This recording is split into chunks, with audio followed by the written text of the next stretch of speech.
Hi everyone, thank you for tuning in. Just wanted to go over a little bit about triathlons, and let's say you are thinking about your first triathlon or you're signed up for one. Um, and you're a little nervous, you're not sure what to expect. Just wanted to send out some tips that I found on my first triathlon. Have my medal right here of kind of what to expect come race day. So not going over gear or anything like that. Just certain things that are like, oh, okay, that makes sense to get you through, and kind of calm those nerves a little bit more. Um, uh, my main tips are around the swimming part of it, because my triathlon, my first one, was in the ocean, and I mainly trained in a pool.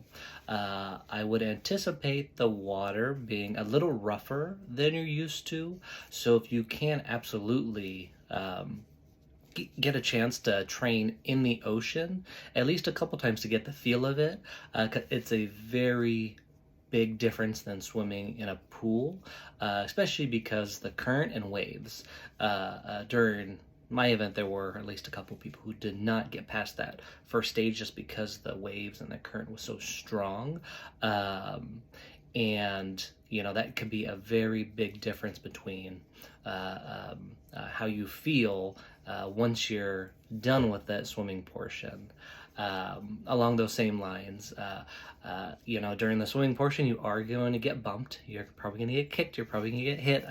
I know at least a few times I did pretty good. It's okay. Calm those nerves. No one's doing it intentionally. It's the nature of it, especially as you're getting around that first turn or two.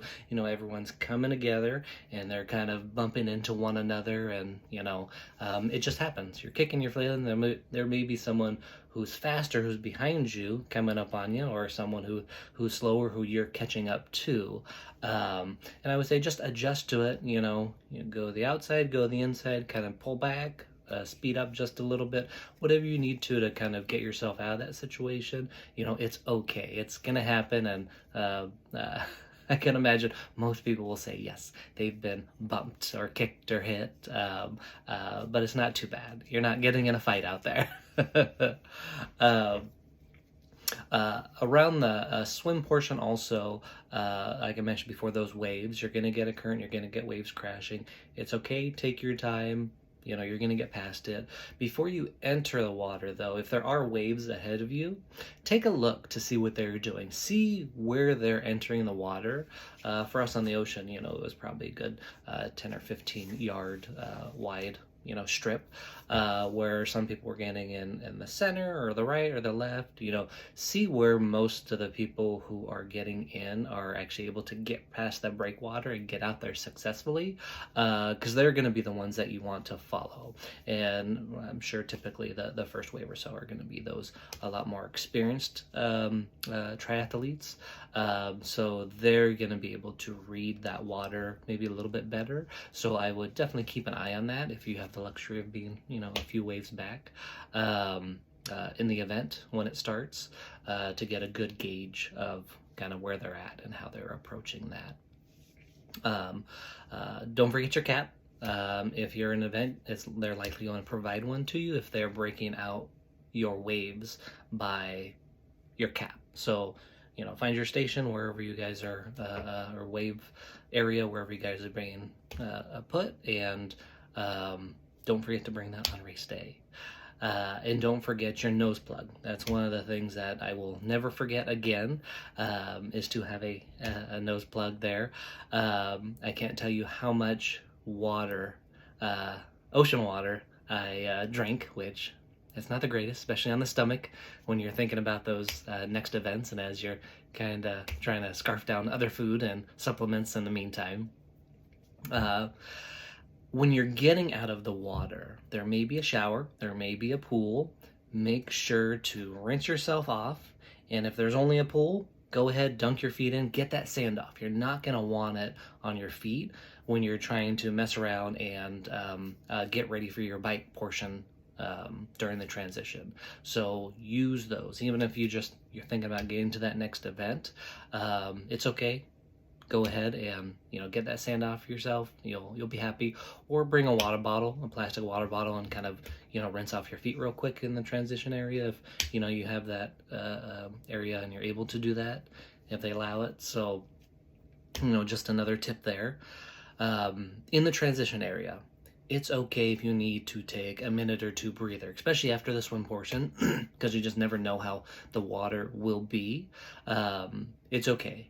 Unless you're a top athlete who's going for a record time, you are in your race.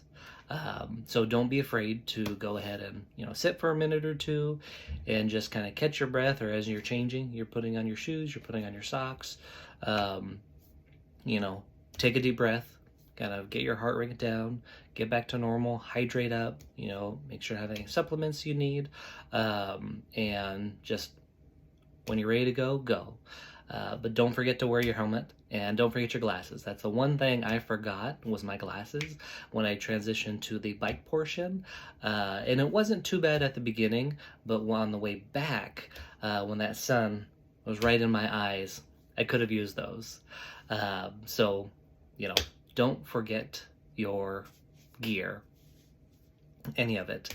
The good thing is, if you are, in a normal setup, the rule is kind of fold the towel in half, and that's your setup. I did that. I just, shuffled around my glasses in the transition, but set everything out. Set your run stuff out, set your bike stuff out, so you are ready to go. You don't have to think about digging through your bag or anything like that.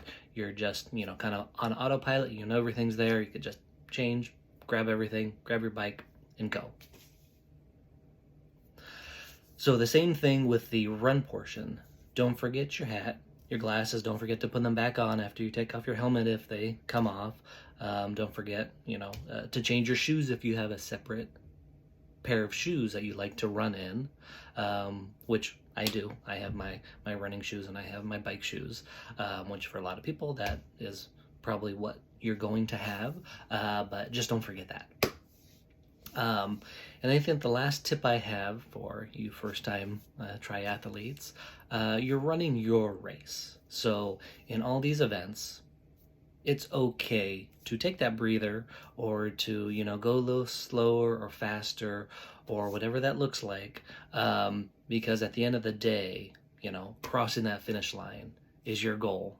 And my goal, I was able to hit it. I wanted to be under 3 hours, which isn't a record-breaking time for a classic triathlon, but, I knew where I was at training-wise, and, I've done ultra marathons, I've done marathons, I've done bike rides, all of that, and that was a very first for me, and so I had a time knowing where I was likely going to be at, or that I wanted to be under, which was an achievable goal. I know I wasn't going to be breaking any records, especially because it was such a new thing for me to do.